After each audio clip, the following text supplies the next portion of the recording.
Hello and welcome to PYQpedia. आज हम लोग जो सॉल्व करने वाले हैं वो असिस्टेंट प्रोविडेंट फंड कमिश्नर की जो 2004 में पेपर हुई थी उसकी हम लोग एनालिसिस करेंगे।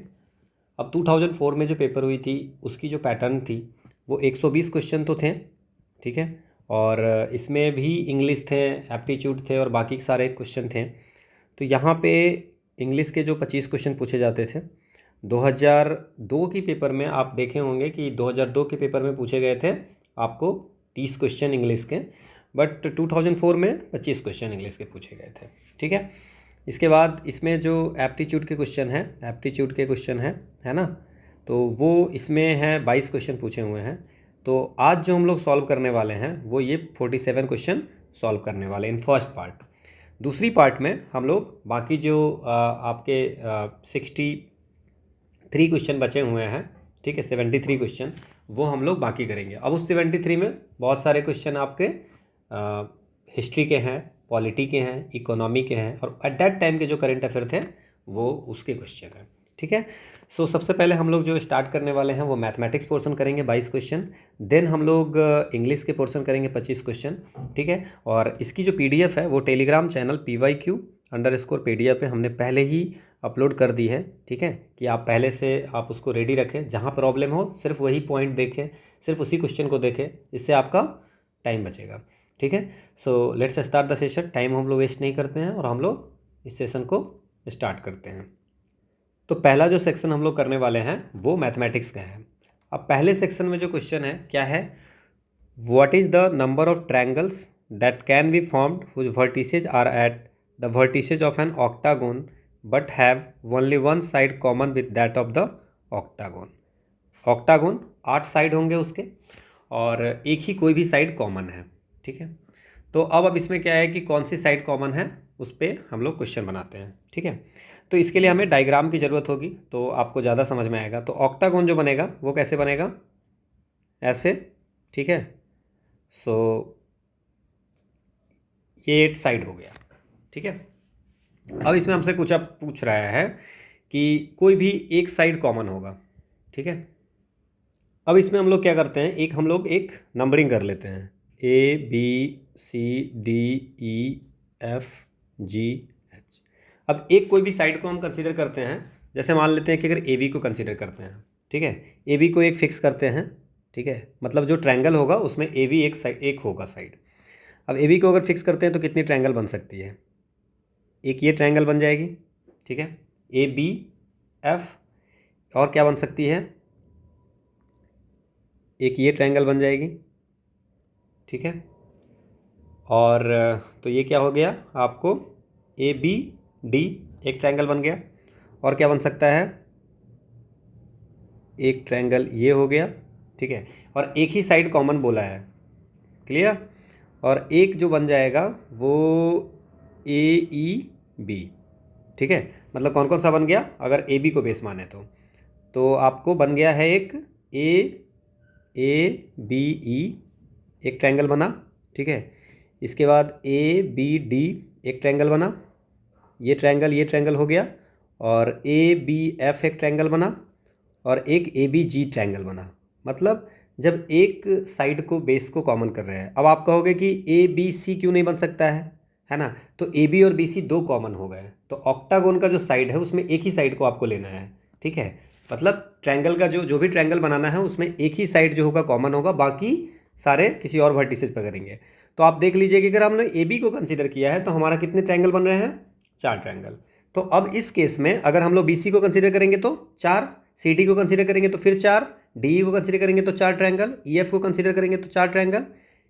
ऐसे करके 8 साइड को अगर कंसीडर करेंगे तो 4 4 होगा। तो टोटल कितने ट्रायंगल हो गए, 32। तो 32 ऐसे ट्रायंगल हो गए जिसमें एक साइड जो होगा वो कॉमन होगा। सो द आंसर इज 32। होप आपको समझ में आया होगा। ये हमारा एक्सप्लेनेशन में हमने ये डायग्राम कर दिया है, ठीक है, कि अगर AB को आप मानते हो, ये टोटल हो गए, ठीक है। अब AB को मानते हो तो एक ये ट्रायंगल 2, इसके बाद एक ये ट्रायंगल 3 और एक ये ट्रायंगल 4, टोटल यही 4 ट्रायंगल होंगे। इसी तरह आप किसी और को ले सकते हो, BC को ले सकते हो, तो उसमें आप देख सकते हो, ठीक है ना। तो 4, तो उसी तरह अगर 8 को लेंगे तो 8 × 4 32 ट्रायंगल्स बन सकते हैं।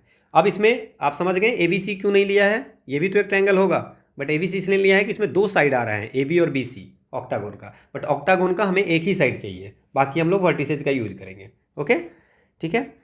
अगला क्वेश्चन है, a letter is taken out at random from the world Assam. Assam से एक वर्ड लिया जाता है, and a letter is taken out at random from the world Nagaland. एक वर्ड है हमारा असम, उसमें से एक वर्ड लेना है, और एक नागालैंड है, उसमें से एक वर्ड लेना है। What is the probability that the two letters are the same, but दोनों, क्या प्रोबेबिलिटी है कि दोनों सेम होंगे। तो अब क्या करना है इसमें, अब आप इसमें क्या क्या कर सकते हो, देखो असम में क्या है, अगर हम असम की बात करें, ठीक है, तो असम में क्या है, दो ए है, ठीक है, इसके बाद आपको दो एस है और एक एम है, ठीक है। और अगर नागालैंड की बात करें, नागालैंड, अब इसमें देख लो, कॉमन तो पहले पता करनी पड़ेगी ना। सो एन कितने हैं, दो हैं, इसके बाद ए कितने हैं, इसमें तीन है, तीन ए है, और जी कितने हैं, एक है, एल कितने हैं, एक, और डी कितने हैं, एक है, ठीक है। नाउ आप पूछ रहे हैं कि एक लेटर दोनों में से लेना है, तो कॉमन लेटर जो होगा वो ए होगा, ठीक है, क्योंकि दोनों में ए कॉमन है, बाकी तो कोई कॉमन है नहीं, एम है नहीं, एस है नहीं, ठीक है। तो अब क्या होगा कि प्रोबेबिलिटी हम लोग पहले हम लोग क्या करते हैं, असम से निकालते हैं। तो असम से ए निकालने की प्रोबेबिलिटी कितनी हो जाएगी, ए निकालने, ए ही कॉमन है, तो ये 2/5 हो जाएगा, ठीक है। और इसमें अगर निकालेंगे टोटल कितने, 3 2 5 6 7 8, तो ये 3/8 हो जाएगा। नाउ अगर ये मतलब कि असम से ए निकालने की प्रोबेबिलिटी है ना, एक वर्ड चूज कर रहे हैं और उसमें ए आने की प्रोबेबिलिटी 2/5, और नागालैंड से ए निकलने की 3/8, क्लियर। तो पूछ रहा है कि what is the probability that the two letters are the same, दोनों सेम है, इसका मतलब पहले में असम से ए आ रहा है और इससे ये आ रहा है, ठीक है, इस दोनों से ए आ रहा है, तो ये हो गया 4, सो 3/20 इज द आंसर। बहुत ही आसान क्वेश्चन था। अगला क्वेश्चन है, a set of 5 parallel lines is intersected by another set of 4 parallel lines so as to form a number of parallelograms, how many parallelogram can be formed। इस type के question हमने बनाए हैं। अब parallelogram के लिए हमें देखो 5 पैरेलल लाइन है, ठीक है, ये ऐसे आप समझ लो, और 4 पैरेलल लाइन है, दोनों इंटरसेक्ट कर रहा है, मतलब ऐसे आप मान लो, ठीक है। अब इसमें से पूछ रहा है कि कितने पैरेललोग्राम होंगे, यही पूछ रहा है, how many parallelogram can be formed. तो किसी भी पैरेललोग्राम को बनाने के लिए आपको क्या चाहिए, अगर कोई भी पैरेललोग्राम बना रहे हो तो आपको क्या क्या चाहिए, 2 वर्टिकल वाले चाहिए और 2 हॉरिजॉन्टल वाले चाहिए, ठीक है। तो अब क्या करोगे, 4 जो हमारा पैरेलल लाइन है, 4 जो वर्टिकल वाले हैं उसमें से 2 ले लो, एंड 5 में से 2 ले लो, क्लियर, ठीक है। तो 4c2 इंटू 5c2, तो 4c2 क्या हो जाएगा, फैक्टोरियल 4/2 इंटू फैक्टोरियल 2, क्योंकि NCR की जो फॉर्मूला होता है कम्बिनेशन का, वो होता है फैक्टोरियल n/फैक्टोरियल r इंटू फैक्टोरियल n-r, ठीक है, और इंटू फैक्टोरियल 5/2 - 3 5 - 2 विच से 3, और ये 2, तो यहाँ पे आपको 4 इंटू 3/2 इंटू, ये मैं आपके लिए सॉल्व कर रहा हूँ तो मैं इसको आसानी से भी कर सकता था, ठीक है, 60 आंसर होंगे इसके, तो 6 इंटू 10 विच इज़ 60, मतलब 60 ऐसे पैरेललोग्राम बन सकते हैं। इस टाइप के क्वेश्चन हम लोगों ने इससे पहले भी किया है। अगला क्वेश्चन है कि 3 dice are rolled, what is the probability that at least 1 die will show है। अब आप सोचो कि 6 जो है डाइस को हम लोग फेंक रहे हैं, ठीक है, 5 6, सो अब क्या करते हैं, डाइस में क्या क्या होते हैं, 1 2 3 4 5 6, अब इसमें क्या है कि ये होते हैं। अब कह रहा है कि what is the probability that at least 1 dice will सोच, मतलब क्या हो सकता है, या तो एक डाइस 6 शो करेगा, कम से कम एक तो करना ही है, या 2 डाइस करेगा, ठीक है 6, या तीनों डाइस का डाइस, तीनों डाइस जो है सो 6 शो करेगा। अब मान लेते हैं कि जैसे मान लीजिए कि प्रोबेबिलिटी, अब इसमें अगर सॉल्व करते हैं तो कैसे कर सकते हैं, अब हम लोग ऐसा करते हैं, जब एटलीस्ट 1 डाई विल बी सो 6, तो हम एक सिंपल सा आपको बताते हैं कि आप क्या कीजिए कि probability of getting 6 in none of the dice, किसी भी डाइस में आपको 6 नहीं आ रहा है, इसकी क्या प्रोबेबिलिटी होगी, मतलब पहले में जैसे कि मान लीजिए कि what is the probability of getting 6 in a dice is 1/6, 6 आने की प्रोबेबिलिटी क्या है 1/6, तो तीनों में होंगे, तो नहीं आने की प्रोबेबिलिटी क्या हो जाएगी 1 - 1/6 विच इज 5/6, ठीक है। तो पहले में भी नहीं आए एंड दूसरे में भी नहीं आए और तीसरे में भी नहीं आए, ठीक है। तो ये हो गई नहीं आने की प्रोबेबिलिटी 125/216। अब हमसे पूछ रहा है कम से कम एक में आए, तो पूरे टोटल प्रोबेबिलिटी में से नहीं आने की प्रोबेबिलिटी घटा देंगे तो कम से कम एक वाली निकल जाएगी। सो ये 91/216 इज़ द आंसर। तो ये सबसे आसान वे है, जो अगर एटलीस्ट वन डाई पूछा है तो। या आप ऐसा भी कर सकते हो कि 3 में से एक डाई को लिए, है ना, बाइनोमियल के बेस पे 3 में से एक डाई लिए, उसमें से एक में 6 आया, 2 में 6 नहीं आया, ठीक है। या क्या करिए, 3 में से एक डाई, 3 में से 2 डाई लिए, है ना, उसमें एक 2 में 6 आया और एक में 5/6 आया। या ऐसा करें 3 में से तीनों डाई में से तीनों में 6 आ गया, तो आप ऐसा कर सकते हो, है ना, ये 1/6 इंटू 1/6 इंटू 1/6। तो ऐसे भी सॉल्व कर सकते थे, but this is also way to solve, ठीक है। अगला क्वेश्चन है हमारा, how many numbers are there between 919 से 10,000 के बीच में such that at least one of their digit is 5। कम से कम एक डिजिट जो होगा वो 5 होगा। अब आप समझिए कि मान लेते हैं कि एक डिजिट 5 होगा, तो 999 से हमारा पूछ रहा है 10,000 के बीच में, ठीक है। अब एक डिजिट 5 होना चाहिए, तो जो पहला डिजिट होगा ये डिजिट, ये तो एक ही बार एक आएगा, 9,999 के बाद 10,000 आएगा, ठीक है। तो इसको कैसे सॉल्व कर सकते हैं। अब आप सोचिए कि हमें क्या करना है कि अब अगेन इस क्वेश्चन में क्या कर सकते हैं, जैसे मान लीजिए कि आपको 4 डिजिट है ना, ज़्यादा सा ना 999 तक होगा, क्योंकि ठीक है 999 से, तो बिटवीन 999 से तो 1,000 से आप समझ लीजिए 999 के बीच में की बात चल रही है, क्योंकि यहाँ पे तो 5 डिजिट पहला होगा ही नहीं। तो अब आप इसमें क्या कर सकते हैं, हम लोग ऐसा करें, क्या बोल रहा है, एटलीस्ट वन डिजिट इज 5। तो इसका सबसे आसान वे जो है, आप निकाल लीजिए कि none digit is 5। None digit मतलब कहीं पे 5 नहीं आ रहा है। तो अगर 5 नहीं आएगा तो इस प्लेस पे क्या हो सकता है, ठीक है ना, यूनिट प्लेस पे क्या होगा, डेसिमल, है ना, यूनिट प्लेस पे क्या होगा, इसके बाद आपको 100 के प्लेस पे क्या होगा, तो ये हम लोग देखेंगे। अब आप टेंस पे क्या होगा, 100 पे क्या होगा ये देखेंगे। तो यहाँ पे क्या हो सकता है, 0 हो सकता है, 1 हो सकता है, 2 होता है, 3 4 5 6, 5 नहीं होगा, ओके। सो 5 नहीं होगी, 4 6 7 8 9 कितने हो गए, 1 2 3 4 5 6 7 8 9, मतलब 9 में से कोई भी हो सकता है। हम इसकी प्रोबेबिलिटी निकाल रहे हैं कि नन ऑफ द डिजिट, है ना, 5, कोई भी डिजिट 5 नहीं है। तो टोटल डिजिट में से अगर घटा देंगे तो हमें पता चल जाएगा कितने 5 वाले होंगे, सिंपल सा है। यहाँ पे भी कोई भी 9 में से 9, 0 से लेकर के 9 तक हो सकता है। यहाँ पे 0 से 9 के बीच में कोई भी हो सकता है, ठीक है। लेकिन यहाँ पे जो ये यहाँ पे 0 नहीं हो सकती है, ठीक है। सो यहाँ पे 0 नहीं होगा, क्योंकि अगर यहाँ 0 हो गया तो ये 3 डिजिट की नंबर हो जाएगी, और 3 डिजिट की नंबर सबसे छोटी 999 पहले ही दे रखा है, तो यहाँ पे 1 2 3 हो गया, तो 0 भी नहीं होगी, और 5 वाला तो हमको लेना ही नहीं है। तो ये जो हो जाएगा वो 8 ही नंबर, 8 कोई भी नंबर हो सकता है, ठीक है ना, 1 2 3 4 6 7 8 9 में से कोई हो सकता है। क्योंकि अगर यहाँ पे 0 हो गया तो क्या हो जाएगा, ये 3 डिजिट का नंबर हो जाएगा, जबकि हमें करने क्या है, 1,000 से 9,999 के बीच में करने हैं। तो ये हो गए टोटल। अगर हम इसको मल्टीप्लाई करते हैं 9 इंटू 9 इंटू 9 इंटू 8, तो ये आते हैं हमारे 5832।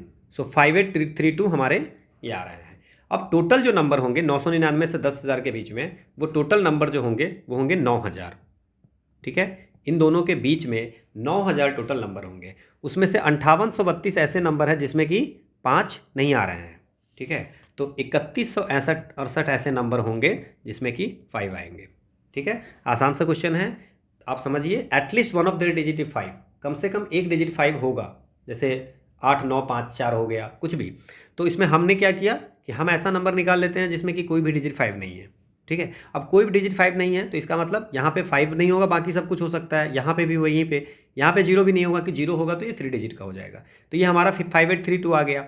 अब 5832 आ गया, टोटल नंबर है 9,000, उसमें से 5832 ऐसे नंबर है जिसमें 5 नहीं आएगा, तो टोटल 5 कितने आएंगे वो पता चल गया। आसान सा क्वेश्चन है। अगला क्वेश्चन है, 4 डिफरेंट टॉयज, ठीक है, are to be distributed among 2 children.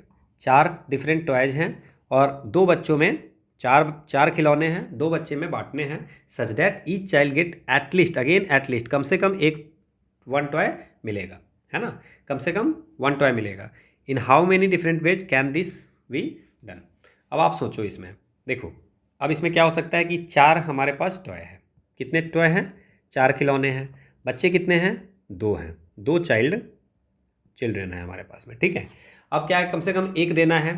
तो अब क्या करते हैं, पहला बच्चा देखो ना, चाइल्ड 1 है ना, और चाइल्ड 2, ठीक है। तो अब ऐसा करते हैं, अब समझिए आप इसमें कि 4 है हमारा, तो 1 इसको दे देते हैं और 3 इसको दे देते हैं, ठीक है। ऐसा कर सकते हैं, कम से कम एक देने हैं, या 2 दोनों को दे देते हैं, या इसको 3 देते हैं और इसको 1 देते हैं। क्लियर? यही 3 पॉसिबिलिटी हो सकती है।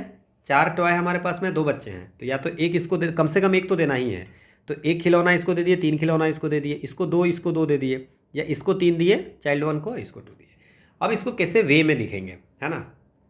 तो अब 4 में से कौन सा खिलौना किसको देने हैं, तो आप समझिए 4 में से कोई भी एक खिलौना C1 को दे दिए, एंड बाकी जो 3 बचे खिलौने वो तीनों दे दिए किसको? चाइल्ड 2 को, ठीक है। ठीक है, ये हो गया, प्लस होगा, है ना।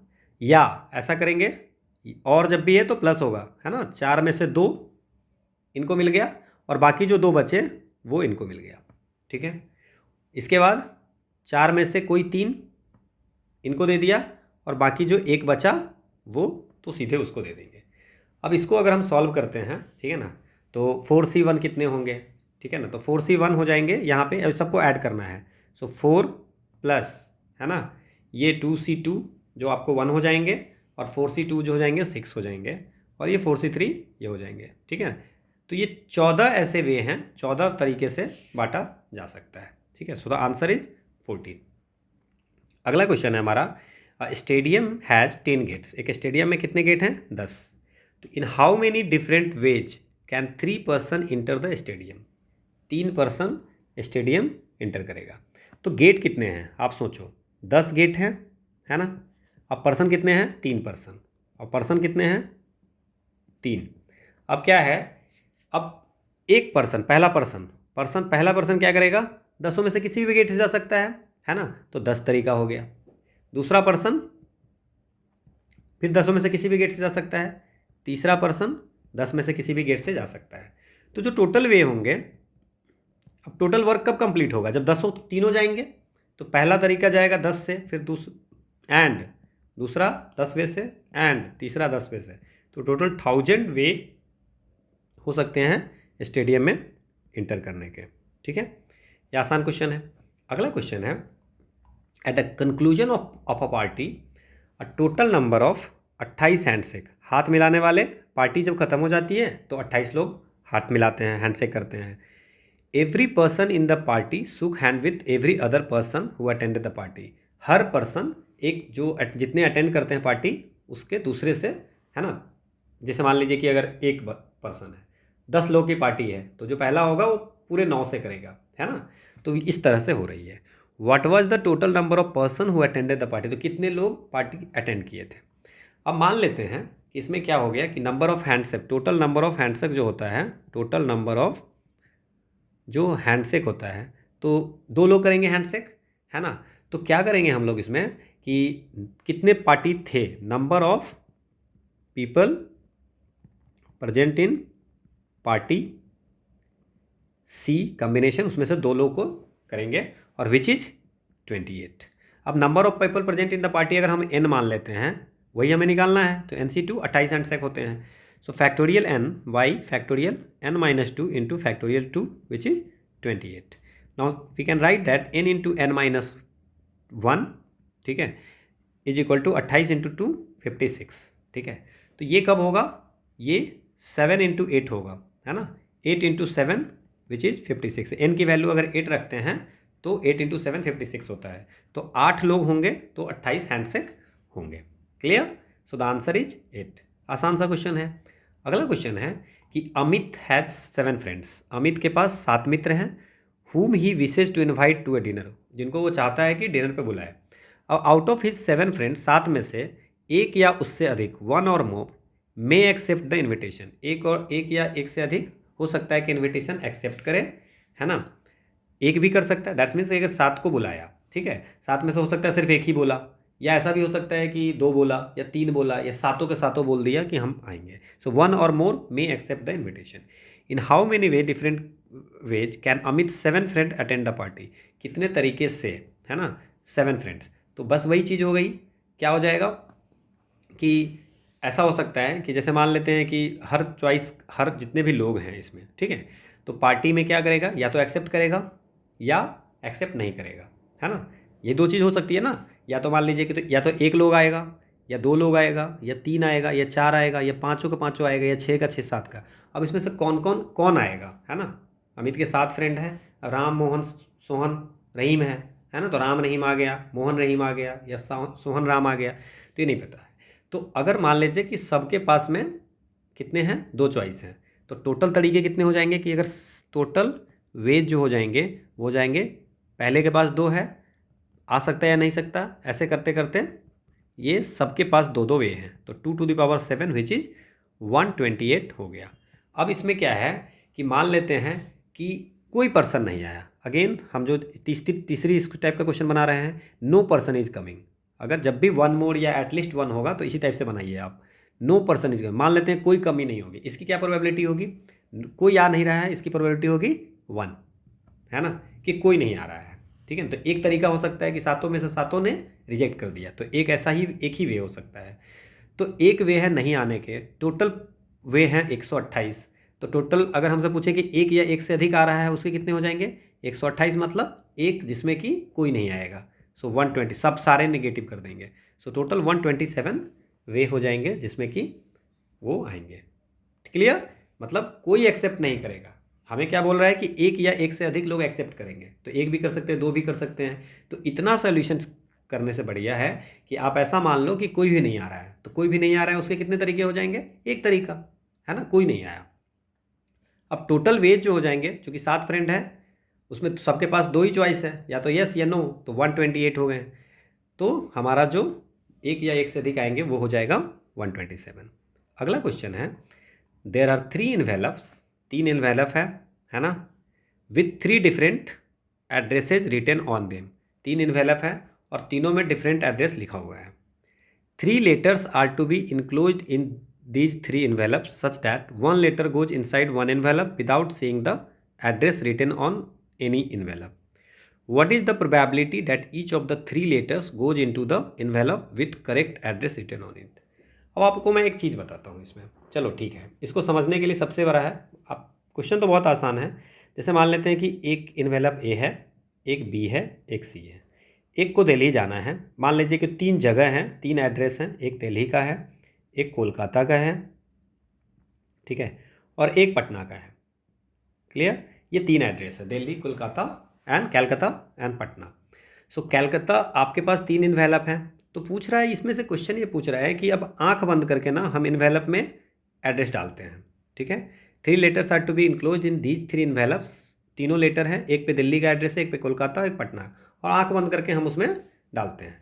अब क्या प्रोबेबिलिटी है कि हम अगर मान लीजिए कि ए को दिल्ली भेजना है, बी को कोलकाता और सी को, तो उसी जैसे हमने एड्रेस फिल किए हैं वैसे ही वो लेटर जाता है, इसकी क्या प्रोबेबिलिटी है। नाउ चूँकि हमारे पास में कितने हैं, 3 लेटर हैं, है ना, 3 है, तो टोटल नंबर ऑफ वेज कितने हो जाएंगे। सो नंबर ऑफ वेज जो हो जाएंगे इसको क्या हो जाएगा, factorial 3 which is 3 × 2 × 1 which is 6। तो टोटल 6 वे हो जाएंगे हमारा, ठीक है। इसमें तो प्रोबेबिलिटी क्या हो जाएगा, इट्स 1/6। इसमें बहुत आसान है कि मतलब what is the probability that that each of the 3 letters goes into the envelope with correct. 6 ही तो हो सकते हैं ना। अब मान लीजिए कि ए में ए इन्वेलप है, ठीक है, तो ए में आप क्या डाल सकते हो, इस तीनों में से कोई भी आप आंख बंद करके या तो दिल्ली डालोगे, या कोलकाता डालोगे, या पटना डालोगे, कोई भी डालोगे, है ना। तो क्या हो जाएगा, इसमें से ये 3 तरीके हो गए, ठीक है, कोई भी। अब मान लीजिए इसमें जो चला गया, जैसे दिल्ली चला गया और दिल्ली का ही है इसमें, ठीक है ना, तो आपके पास 2 बचे, कोलकाता पटना, तो दूसरे में क्या करोगे, वो 2 में से कोई एक रखोगे, फिर आपके पास एक बचेगा, तो 6। तो टोटल जो प्रोबेबिलिटी होगी 1/6 होगी। सबसे आसान क्वेश्चन था। प्रोबेबिलिटी पे देख लो आप कितने क्वेश्चन पूछे थे एक में। अगेन प्रोबेबिलिटी पे क्वेश्चन है कि क्या क्वेश्चन है कि a person and his wife appear in the interview. एक पर्सन और उसकी वाइफ एक इंटरव्यू में जाती है, ठीक है, वहाँ पे होती हैं 2 वैकेंसीज होती है। The probability of the selection of the husband and that of the wife are 1/7, मतलब कि हस्बैंड की probability of selection of husband जो है वो 1/7 है और probability of selection of wife जो है 1/5 है। ठीक है, so what is the probability, तो probability of rejection of husband मैं डैश कर देता हूँ, वो क्या हो जाएगा 1 - 1/7। ठीक है, तो 7 क्या हो जाएगा 6/7। और probability of rejection of wife, wife की रिजेक्शन हो जाए वो 1 - 1/5, सो इट्स अ 4/5। तो यहाँ तक तो कोई दिक्कत नहीं है। Know what is the probability that only one of them will be, एक ही सिलेक्ट हुआ, तो अब या तो हस्बैंड सेलेक्ट होगा, मतलब अगर हस्बैंड सेलेक्ट होता है, हस्बैंड सेलेक्ट हुआ एंड वाइफ सेलेक्ट नहीं हुई, डैश का मतलब आप नॉट समझ लो, या क्या हो जाएगा वाइफ का सिलेक्शन होता है एंड हस्बैंड का सिलेक्शन नहीं होगा, दो ही चीज़ हो सकती है। Now what is the probability of getting husband selected, it's 1/7 into wife नहीं होने का 4/5 प्लस वाइफ की सिलेक्शन 1/5 और हस्बैंड के नहीं होने के 6/7। इसको आप कर लो 4/35 प्लस 6/35, सो इट्स अ 10/35। सो ये 5 2 जा एंड 7 जा, सो इट्स आंसर इज 2/7। बहुत ही आसान क्वेश्चन है। अगला क्वेश्चन है what is the nth term of the series. अब इसमें पहले हम देखेंगे कि कौन सा सीरीज है। सो √3, √6 और 2√3। तो हम पहले देखते हैं इसमें कॉमन रेशियो निकाल करके, या आप ऐसा निकाल के देख सकते हो, कॉमन रेशियो देख लो, या अर्थमेटिक प्रोग्रेशन में है या ज्योमेट्रिक प्रोग्रेशन में है। तो ये अर्थमेटिक में तो लग नहीं रहा है, क्योंकि इस दोनों के बीच के जो रूट डिफरेंस, कॉमन डिफरेंस है नहीं, तो अर्थमेटिक प्रोग्रेशन में है नहीं। कॉमन डिफरेंस सेम होनी चाहिए अर्थमेटिक प्रोग्रेशन के लिए। अब ये है ज्योमेट्रिक प्रोग्रेशन, मतलब कि कॉमन रेशियो, कॉमन रेशियो क्या होता है सेकेंड, मतलब कि next term by previous term. So common ratio पहला निकालेंगे √6/√3, तो ये क्या हो जाएगा √2। और इसको अगर हम करते हैं, क्योंकि सब कॉमन रेशियो सब में सेम होने चाहिए, तो 2√3/√6। So again it's a 2√3/√3 into √2, so it's a √2। इसका मतलब ये ज्योमेट्रिकल प्रोग्रेशन में है, कॉमन रेशियो सेम है। तो ज्योमेट्रिकल प्रोग्रेशन में nth जो टर्म होता है वो होता है a into r⁻n-1, where r is the common ratio. Common ratio क्या हो गया second term divide by first term. So first term a क्या हो गया first term, so first term क्या है √3, r क्या हो गया हमने निकाला था √2। ठीक है, और ये सीरीज में तभी बोलेंगे जब पूरे सीरीज में ये √2 के ही इसमें होंगे। अब n-1, so √3 into √2 n-1 is the answer. ठीक है, आसान सा क्वेश्चन था। अगला क्वेश्चन है the length of a rectangle is reduced by 20%। Rectangle का लेंथ को आप 20% को घटा देते हैं और ब्रेथ जो होते हैं उसको कांस्टेंट रखते हैं। नया फिगर जो होगा वो बन जाता है स्क्वायर। ठीक है, अगर ऐसा करते हैं लेंथ को घटा देते हैं और ब्रेथ को सेम रखते हैं तो नया जो फिगर होता है स्क्वायर हो जाता है। सो मान लेते हैं कि एक रेक्टेंगल है जिसकी लेंथ L है और ब्रेथ क्या है B। So what is the area, it's L into B। अब हो क्या रहा है, the area of A square is 25% less than the area of rectangle. So area of rectangle कितनी हो गई, area of rectangle is length into breadth. Now अब क्या हो रहा है कि लेंथ को हम घटा दे रहे हैं, so length is reduced by 20%। सो 20% क्या हो जाएगा 80/100। ठीक है, तो इसको हम लोग क्या करते हैं 40 50, ये क्या हो जाएगा 5 8 जा 5 10 जा, ये 4 और ये 5। सो ये अब जो L होगा वो अगर 4L/5 कर देते हैं तो स्क्वायर हो जाता है ना। 4L/5 में स्क्वायर अगर हो जाता है ये, तो स्क्वायर में क्या होता है दोनों साइड इक्वल होती है। इसका मतलब जो लेंथ ये होगी वही ब्रेथ भी होगी। तो एरिया ऑफ स्क्वायर क्या हो जाएगा, एरिया ऑफ स्क्वायर क्या हो जाएगा, ये हो जाएगा आपको।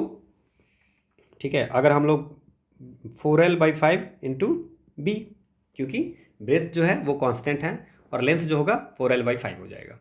ठीक है, अब हमसे पूछ रहा है क्या, the area of square is 25% less than the area of rectangle.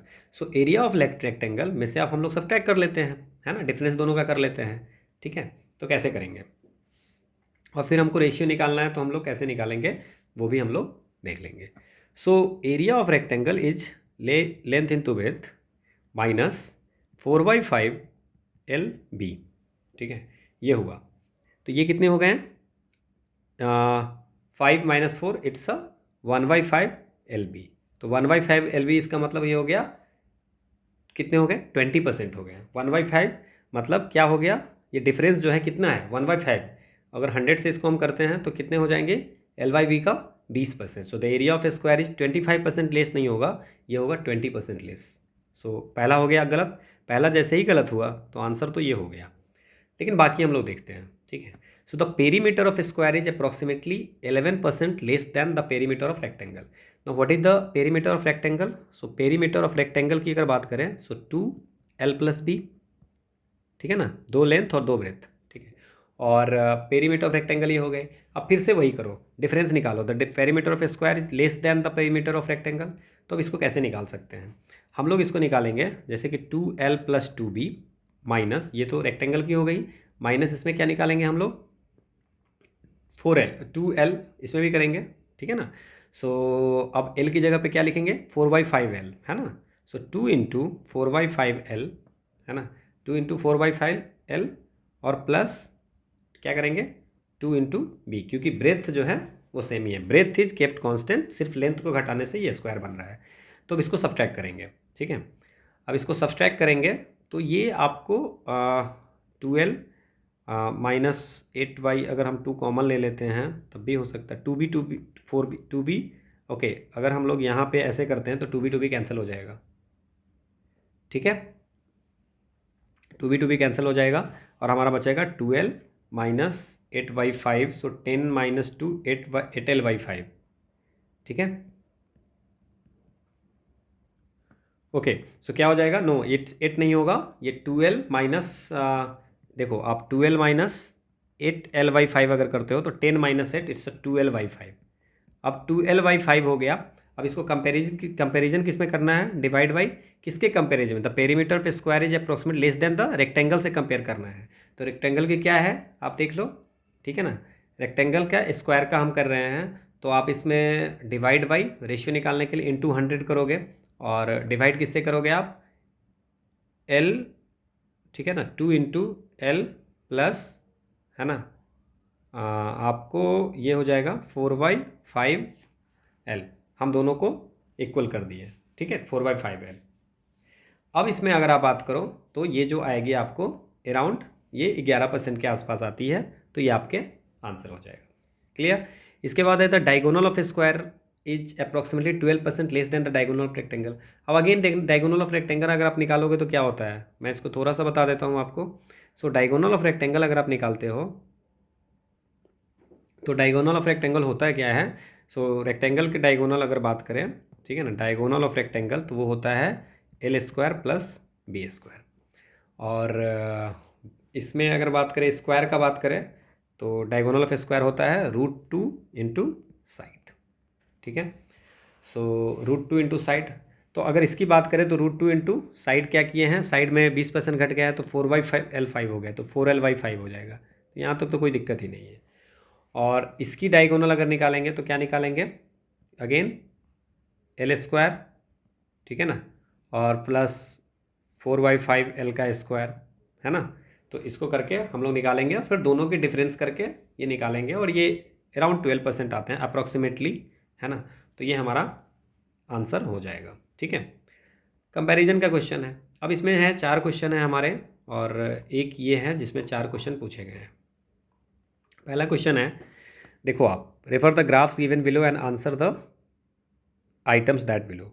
सो पहला क्वेश्चन है कि what is the contribution of European Union in the foreign investment inflows for the year 1996 in US dollar million में। अब क्या है, अब इसमें आप देखिए, यूरोपियन यूनियन जो है sector wise foreign invested approved for 1996, ये यूरोपियन यूनियन का 23% है, ठीक है, 1996 में। और 1996 में ये फॉरेन इन्वेस्टमेंट इनफ्लोज है, और ये फॉरेन इन्वेस्टमेंट अप्रूवल है जो ग्रीन ब्लैक में है। आपसे पूछ रहा है कि what is the contribution of European Union in the foreign investment inflows, मतलब ये बात कर रहा है इसकी, ठीक है ना, जो ग्रीन में ब्लैक में नहीं है। तो इनफ्लोज जो है ये US मिलियन डॉलर में दिया हुआ है हमारा। सो अगर हम इसको देखें तो 23% हमारा क्या है, 23% sector wise foreign investment approval है 1996 के लिए, ठीक है। अब ये जो है फॉरेन इन्वेस्टमेंट हमसे पूछ क्या रहा है, ये अप्रूवल किसके लिए है? Foreign investment approved for 1996। हमसे पूछ रहा है इनफ्लो के बारे में, दिया हुआ है अप्रूवल के बारे में, तो हमारा आंसर क्या हो जाएगा? Can not be determined with the given data, नहीं निकाल सकते हैं। क्यों नहीं निकाल सकते हैं? कि हमारे पास जो 23% है वो दिया हुआ है जो फॉरेन इन्वेस्टमेंट अप्रूवल्स हैं। फॉरेन अप्रूवल जो ब्लैक में है, ठीक है। और हमसे पूछ रहा है फॉरेन इन्वेस्टमेंट इनफ्लोज के बारे में हमारे पास कोई डाटा ही नहीं है ना। तो ये हम लोग can not be determined with the given data. ये आसान सा क्वेश्चन है। इसके बाद पूछ रहा है कि what are the foreign investment approvals from SAARC, ASEAN and EU combined together in the year 1996, कितना है, ठीक है। सो 1996 में अगर हम US मिलियन डॉलर को नहीं लिखते हैं तो अब आप सोच लीजिए कि फॉरेन इन्वेस्टमेंट अप्रूवल कितनी है। आप देख लीजिए फॉरेन इन्वेस्टमेंट अप्रूवल कितनी है 1996 में, टोटल 8,000 है ना, ये 8,000 है, ठीक है। सो 8,000 हमारा है, 8,000 US डॉलर, मैं सिर्फ 8,000 लिखता हूँ, है ना। सो 8,000 है फॉरेन इन्वेस्टमेंट अप्रूवल 8,000 का, है ना। अब इन्फ्लोज आपका 2,000 है, बट अप्रूवल की बात पूछ रहा है तो 8,000 हो गया। अब इसमें पूछ रहा है कि सार्क, एशियन और EU, तो सार्क एशियन, सार्क कितनी है, सार्क के कितने हैं 2%, एशियन के 3% 5, और EU के 23, तो 23 टोटल कितने हो गए, मतलब परसेंटेज ऑफ अप्रूवल जो है, परसेंटेज ऑफ अप्रूवल कितने हैं वो है आपको 28%। सार्क के 2%, एशियन के 3 और यूरोपियन यूनियन के 28%। तो 8,000 टोटल हैं, उसके 28% जो है सो अप्रूव्ड हुआ है। क्लियर? फॉरेन इन्वेस्ट अप्रूवल्स और sector wise foreign invest approval for 1996। तो ये हो गया। इसको अगर हम सॉल्व करते हैं, सो वी गॉट द 2240, इसका आंसर होगा US मिलियन डॉलर में। तो ये तो आसान सा क्वेश्चन है। इसके बाद है कि if the net foreign investment inflows for the year 1996 were to grow by 20%, मतलब जो 1996 में होगा उससे 20% ग्रो करेगा। क्या? Foreign net foreign investment inflows. तो मतलब फॉरेन इन्वेस्टमेंट इनफ्लोज 1996 में कितनी है, आप देख लीजिए, जो ब्लैक में नहीं है वो कितनी है, 2,000 डॉलर। तो 2,000 है, उसमें से बोल रहा है कि 20% इंक्रीज करेगा। तो क्या करेंगे, 120/100, 20% इंक्रीज कर गया, तो ये हो जाएगा 2,400। अब क्या है, if the proportion of inflows was to remain the same as in case of the approval for the year 1996, ठीक है। और ये जो अप्रूवल वाला होगा वो भी 1996 में जो सेम ही रहेगा, जैसे कि यहाँ पे जितनी अप्रूवल है वहाँ पे भी उतना ही होगा। So what would be the foreign investment inflows from NAFTA. अब देखो इसमें प्रोपोर्शन ऑफ इनफ्लोज और अप्रूवल की बात करें, नाफ्टा की बात करो। सो नाफ्टा में क्या है, नाफ्टा के पास कितने हैं, नाफ्टा में 35% है, ठीक है। नाफ्टा में 35% है, ठीक है। और फॉरेन इनफ्लोज ऑफ नाफ्टा तो 35% है, और फॉरेन इनफ्लोज टोटल कितने हैं 2,000, है ना, 2,000 डॉलर। तो उसके अगर हम 35% करते हैं तो हमारा 700 ये है 1996 में। क्लियर? अब इसका 700 मिलियन हो गया। अब इसमें क्या कर रहा है, 20% जो 1997 में इसका इंक्रीज कर दिया तो इसका भी करेगा। तो 700 इंटू 120/100 अगर आप करते हो तो ये हो जाएगा 840 मिलियन, ठीक है। In which year is the ratio foreign investment approval to foreign investment inflows higher, ठीक है, कौन से ईयर में हायर है। तो अब रेशियो निकालना है ना। तो इसमें 3,000 है और 1,000 है ना, आप देख रहे हो 3,000 एंड 1,000 है, ठीक है। और इसमें 3,000 और 1,000 है, और इसके बाद आप देख लो इसमें 2,000 और 8,000 है ना, इनफ्लोज, और ये इसकी रेशियो निकालनी है। और इसमें क्या है 1,500 है और 2,500 है, इसमें कितने हैं 3,500 है और 3,000 है, 2,900 के आसपास आप समझ लो। और इसमें 9900 है, ठीक है, और ये 2,000 है। तो अगर हम इन्वेस्टमेंट के किसकी रेशियो पूछ रहा है, in which year the ratio of foreign investment approval, है ना, मतलब 9900 10,000 है। सो 10,000 है तो 99 100 आप मान लो, ठीक है, डिवाइड बाई इनफ्लो। तो सबसे ज़्यादा किस में होगा, इसी में होगा। सो 1995 में सबसे ज़्यादा होगा। सो द आंसर इज 1995, ठीक है। तो ये हो गया आपको। So in which year the ratio foreign investment approval to the foreign investment inflow is highest. बाकी भी हम लोग इसमें कर सकते थे। अगर आप 1,500 inflow foreign invest approval to foreign investment inflow, approval कितनी थी 1,500 और मिले कितने 3,000, तो ये 1/2 हो जाएगा, ठीक है। ओके, और ये 9900/2000, तो हाईएस्ट अगर पूछा जाए तो यही होगा, है ना। तो द आंसर इज 1995। अब क्या है कि हमारा नेक्स्ट क्वेश्चन क्या है, नेक्स्ट क्वेश्चन जो है हमारा वो क्या है कि there are 4 person A B C and D, the total amount of money with A and B together is equal to that the total amount of money with C and D. मतलब A और B के पास जितना money है वो सी और D के पास जितने money है उसके बराबर है, ठीक है। But the total amount of money with B and D together is more than the amount of money with A and C. मतलब बी और डी के बीच में जो है वो ज़्यादा है ए और सी से, ठीक है। The amount of money with A is more than that of B. मतलब ए के पास बी से ज़्यादा है। Who has the least amount of money. अब इसमें अगर हम बात करें, ठीक है ना, सो बी और डी है ना ग्रेटर देन क्या है ए सी, है ना। अब इसमें बात करें ए और सी, ठीक है। और हमें क्या बोला गया है कि ये आप ये दोनों देख लो, B plus D greater than A plus C और ए ग्रेटर देन बी है ना। तो हम ऐसा क्या कह सकते हैं क्या कि बी प्लस डी जो होगा है ना वो ग्रेटर देन बी प्लस सी, ठीक है, क्योंकि हमें ए बड़ा है बी से, बी प्लस सी। अब क्या है हमारे पास ये 3 है और उसमें से हमको सॉल्व करना है, ठीक है, ठीक है। तो अगर हम लोग यहाँ पे ए ग्रेटर देन बी है तो बी प्लस सी कर देते हैं, तो इसका मतलब डी ग्रेटर देन सी हो गया, है ना। तो डी ग्रेटर देन सी हो गया तो डी बड़ा हो गया और ए ग्रेटर देन बी हो गया, ठीक है। तो अब इसमें अगर हम लोग बात करें कि ए बी और बी और डी में हमें रिलेशन चाहिए एक, ठीक है ना। सो बी और डी में कैसे रिलेशन निकाल सकते हैं वो हम लोग देखते हैं, ठीक है। अब अगर मान लेते हैं कि B plus D greater than A plus C है, ठीक है। तो मान लेते हैं इसमें कि B plus D is equal to A plus C plus some constant में क्या मान लो के, ठीक है। अब क्या हो गया A plus B is equal to हमारा सी प्लस डी है। तो क्या हो जाएगा B minus D is equal to C minus A, ठीक है। अब इसमें हम वैल्यू पुट करते हैं। अगर हम इसमें वैल्यू पुट करेंगे मतलब कि इस दोनों इक्वेशन को अगर हम सॉल्व करते हैं तो हमारे पास दोनों को ऐड करते हैं तो इधर 2b बचता है, 2b इज इक्वल टू, और इधर 2c बचता है और प्लस सम कांस्टेंट। इसका मतलब क्या कि जो b जो होगा वो c से बड़ा होगा। तो हम रिलेशन निकाल दिए। सो a ग्रेटर देन b और b ग्रेटर देन c, है ना, और d ग्रेटर देन c क्या है तो d ग्रेटर देन c है। तो आप इधर क्या कर दो, सबसे छोटा c हो गया, मतलब c ए बी से भी है और c जो है d से भी छोटा है ना, d ग्रेटर देन सी से बड़ा है डी, ठीक है ना। तो सबसे हमसे लिस्ट पूछ रहा है, लिस्ट अमाउंट ऑफ मनी किसके पास में है, so the answer is C. So C has the least amount of money.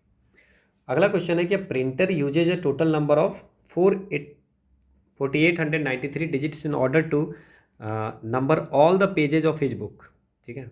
तो ऑल द पेजेज मतलब 1, 1, 2, 1, 3 है ना, यूजेज टोटल नंबर ऑफ 4893 है ना।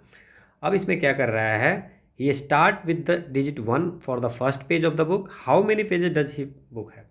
तो देखो एक डिजिट की पेज कितनी होगी, एक डिजिट की पेज, एक पेज नंबर, एक डिजिट पेज कितनी होगी, वो होंगी 9, 1 2 3 4 5 6 7 8 9। अब 2 डिजिट की पेज कितनी होंगी, 2 डिजिट की पेज कितनी होंगी, वो होंगी 10 से 99 तक, तो टोटल कितने होंगे 90 होंगे, है ना। अब 3 डिजिट की कितनी होंगी पेज, तीन डिजिट होगी 100 से 999 तक, तो मतलब 900 होगा, ठीक है। 4 डिजिट की पेज ऐसे ही करेंगे हम लोग, है ना। 5 डिजिट की पेज करेंगे, ऐसे ही हम लोग सॉल्व करते जाएंगे। अब 9 डिजिट जो होगा सिंगल डिजिट होगा तो 9 इंटू 1, अब 12 में तो 2 डिजिट है ना, 1 और 2 दोनों है, ठीक है। तो उसी तरह हम लोग क्या करेंगे 9 इंटू 1, 90 जो हैं वो 2 डिजिट वाले हैं तो टोटल डिजिट हो जाएंगे 180। फिर 900 जो हैं वो 3 डिजिट वाले हैं, ठीक है। अब हम लोग इसी में देखते हैं, पहले इसमें देखते हैं कितने होते हैं। सो 9 + 180 + 2700 विच इज़ 2889, ठीक है। तो अब 4 डिजिट वाले अगर हम कैलकुलेट करते हैं 9000 इंटू 4 तो वो बहुत हो जाता है, 36,000 हो जाता है। तो इसका मतलब 4 डिजिट वाले में ही हमारा ये कंप्लीट है, ठीक है। तो अब कितना पेज तक जाएगा, तो 4 इंटू पता नहीं कितने नंबर तक जाएगा और कितने पेज तक जाएगा, तो मान लेते हैं कि x पेज तक हमारा टोटल जाएगा। और 3 डिजिट तक कितना है 2889 और टोटल कितना है 4893। सो 4x इज इक्वल टू अगर हम करेंगे 4893 माइनस 2889, सो विच इज 2004, ठीक है। तो ये हमारा आ रहा है 501, मतलब 501 पेज तक जाएंगे। तो पूछ रहा है कि टोटल पेज कितने होंगे, तो 4 पेज वाले कितने हो जाएंगे 501। तो अब इसको टोटल पेज हो जाएंगे 9 पेज 1 डिजिट वाले 90, 900 और 999 प्लस 501 विच इज़ 1500। इस टाइप के क्वेश्चन हमने बनाए हैं पहले भी, ठीक है। अब अगला क्वेश्चन इसमें दो क्वेश्चन हैं। क्या क्वेश्चन है कि based on the information given below answer the 2 items. 5 ladies ABCDE go to cinema hall along with their husband PQRSNT, ठीक है, और ऑर्डर में नहीं है। Seats number from 1 to 10 are reserve for these 5 married couple. ये सारे married couple है और इनके लिए जो सीट हैं वो रिजर्व की गई हुई है, ठीक है। अब इसमें क्या है, each of the 5 ladies seat on the seat immediately to the left of her husband, ठीक है ना। हर लेडीज जो है अपने हस्बैंड के लेफ्ट ऑफ हर हस्बैंड के लेफ्ट में बैठते हैं, ठीक है। अब इसमें कुछ कुछ चीज़ें दी हुई है। हमें पूछा है कि हुई is seating in the on the seat number 7, है ना। तो अब हम इसको कैसे सॉल्व कर सकते हैं। अब मान लेते हैं कि आप इसमें समझिए कि अच्छा, अब हमें दिया हुआ है the couple E and S occupy seats eight the extreme right. So E and S जो है वो एक्सट्रीम राइट में है, ठीक है। सो E और X जो हो गया वो हमारा एक्सट्रीम राइट हो गया। C who is not sitting at the extreme left and Q who is not sitting on the seat number 2 are not husband and wife। ये दोनों husband and wife नहीं है। B and R are celebrating their wedding anniversary and hence are sitting at the center। B और R जो है वो centre पे बैठते हैं, ठीक है। A and T are not husband and wife। A और T भी husband और wife नहीं है, तो दोनों आसपास बैठेंगे नहीं। D is sitting on the seat number 3। D जो है सीट नंबर 3 पे है, ठीक है।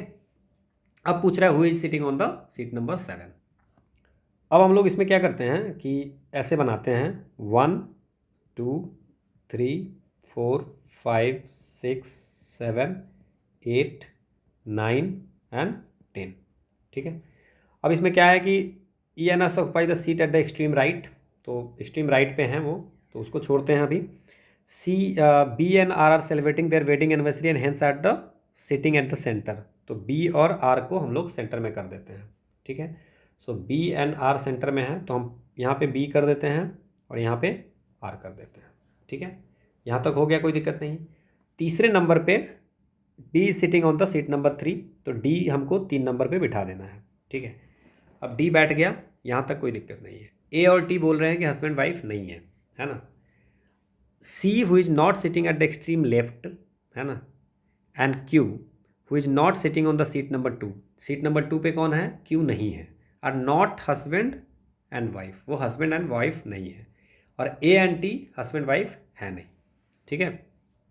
तो A and T husband wife नहीं है तो A और T पास में बैठेंगे नहीं, ठीक है।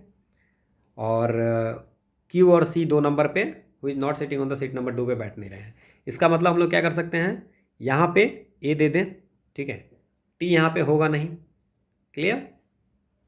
अब हम लोग क्या करते हैं, T को हम लोग अलग कर देते हैं और हमसे जो पूछा जा रहा है कि हु इज़ द 7 नंबर पे कौन बैठ रहा है, ठीक है।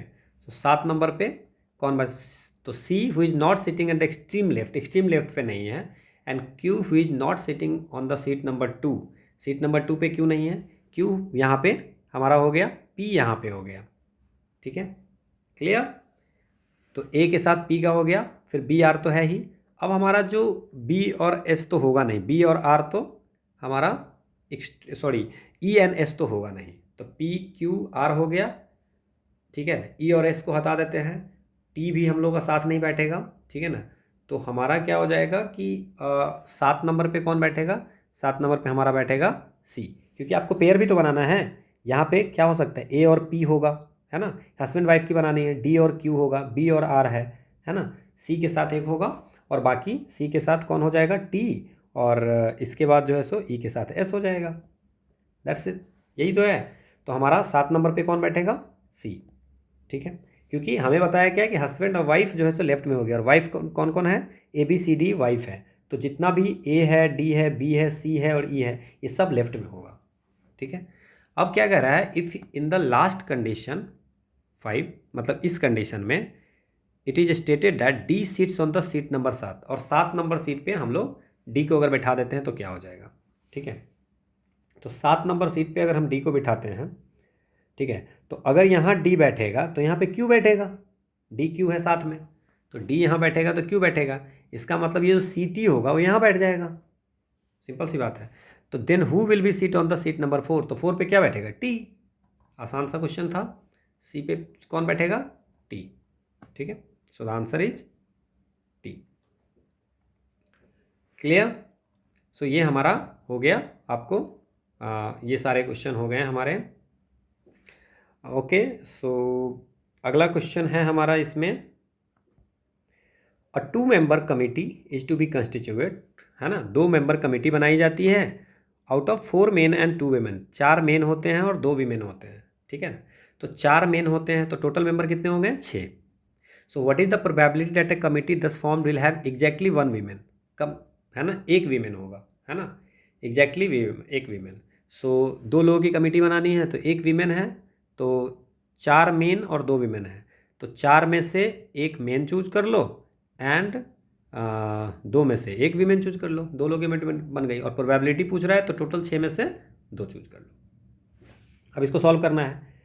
सो 4C1 ये 4 हो गया और 2C1 2 हो गया, और 6C2 को जो अगर हम करेंगे तो 4 इंटू 2, तो ये क्या हो जाएगा, 6 इंटू 5/2, सो 3, सो 8/15 इज द आंसर। सो 8/15 है। Okay, so this is all about the mathematics portion. So now we are going to start with the English portion. अब जनरल इंग्लिश में है, जो पहला टाइप का कुछ 5 क्वेश्चन पूछा है वो ऑर्डरिंग ऑफ सेंटेंसेज। ये बहुत आसान होता है, अगर आपको इंग्लिश समझ में आती है तो आप ये क्वेश्चन को बना सकते हो, ठीक है।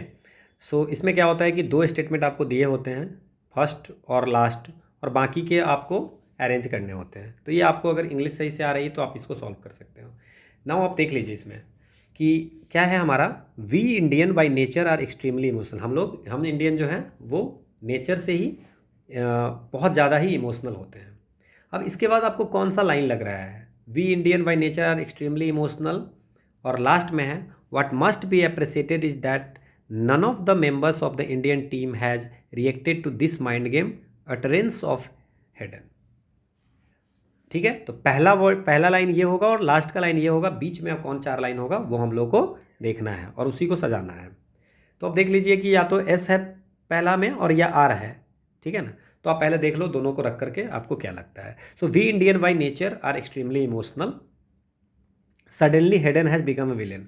आपको लग रहा है कि ये होगा, कि इसमें कहीं लग रहा है आपको, ये लाइन को आप ऐड करके देखो कि we Indian by nature extremely emotion, suddenly Hayden has become a villain, ये दोनों लाइन का मतलब ज्वाइंट नहीं हो पा रहा है। So we Indian by nature are extremely emotional without realising Hayden's intent in calling subcontinent players selfish we have reacted angrily. हम लोग बिना ये रियलाइज किए हुए कि हेडन का इंटेंट नहीं था, है ना, कि जो इसको सब कॉन्टिनेंट का इंडिया के जो प्लेयर होते हैं वो सेल्फिश होते हैं, हम बिना उसकी पूरी इंटेंट को जाने हुए कि उनके मन में क्या था, हमने एंग्रली रिएक्ट कर दिया। तो S1 के बाद एस हमारा होगा, ठीक है, ठीक है। और एस के बाद हमारा क्या होगा, एस के बाद होगा, इसके बाद क्या है, statisticians are working over time to prove how our player have not been selfish. Statistician जो हैं वो काम कर रहे हैं इसको प्रूव करने में कि हमारे जो प्लेयर हैं वो सेल्फिश नहीं है। हैड द पॉलिटिकल पार्टीज, इसके बाद क्या होगा, had the political parties, no, उसके बाद है suddenly Hayden has become a villain. Hayden जो है सो अचानक से विलेन बन गया। Had the political parties in India not bin busy in fighting among themselves they would have asked the central government to refuse visa to Hayden. अगर जो political party India में है वो अगर बिजी नहीं होता अपने आप में लड़ने में सारी पॉलिटिकल पार्टी, तो वो सेंट्रल गवर्नमेंट को बोल करके और हेडन का वीज़ा रिफ्यूज कराते हैं, ठीक है, ठीक है। और इसके बाद क्या हो जाएगा, सो SQRP इज द आंसर। इसमें आपको पढ़ना है कि एक ना लॉजिकल सेंटेंस बन जाए, what must be appreciated is that none of the members of Indian team has reacted to this mind game utterance of Hayden, ये लास्ट में है, ठीक है। So SQRP is the answer, ठीक है। इसी तरह का क्वेश्चन है अगला, in the roll call of human history, the sleepy capital town of Madhya Pradesh is indelibly linked with one of the world's worst man-made catastrophes, ठीक है। अब कैटास्ट्रोफ है, घटना है कोई, है ना। तो अब ये पूछ रहा है, अब इसके बाद जो ये है, industries across the globe became less complacent and began tightening their safety protocol. अब इसके बाद आप क्या लिखोगे सेकंड में, ठीक है। तो सेकंड में आपको क्या लगता है होगा, ये पहले क्यू होगा या एस होगा, क्योंकि दो ही इसमें दो ही से स्टार्ट किया है, तो क्यू एस की सिर्फ पढ़ो आप। On the night of December 3, 1984, a poisonous grey cloud spread out from the Union Carbide planet। ये भोपाल गैस ट्रेजेडी के बारे में बता रहा है। इन Bhopal suffocating more than their lakhs of its unsuspecting residents। ठीक है, तो S1 के बाद Q लग रहा है, S नहीं लग रहा। द रेस्ट वेयर डूम्ड, ये नहीं होगा आपको। इसके बाद ये लॉजिकल आपको देखना पड़ेगा। So in the roll call of human history the sleepy capital town of Madhya Pradesh is indelibly linked with one of the world's worst man made catastrophe. Man के द्वारा किया गया घटना। अब ये कैसे हुआ था? On the night of December 3, 1984, अब पॉइजनस ग्रे, जो यूनियन कार्बाइड फैक्ट्री थी वहाँ से पॉइजनस गैस हुई, जिससे more than 3 lakhs of unsuspecting residents जो है सो उससे सफ़र किए थे।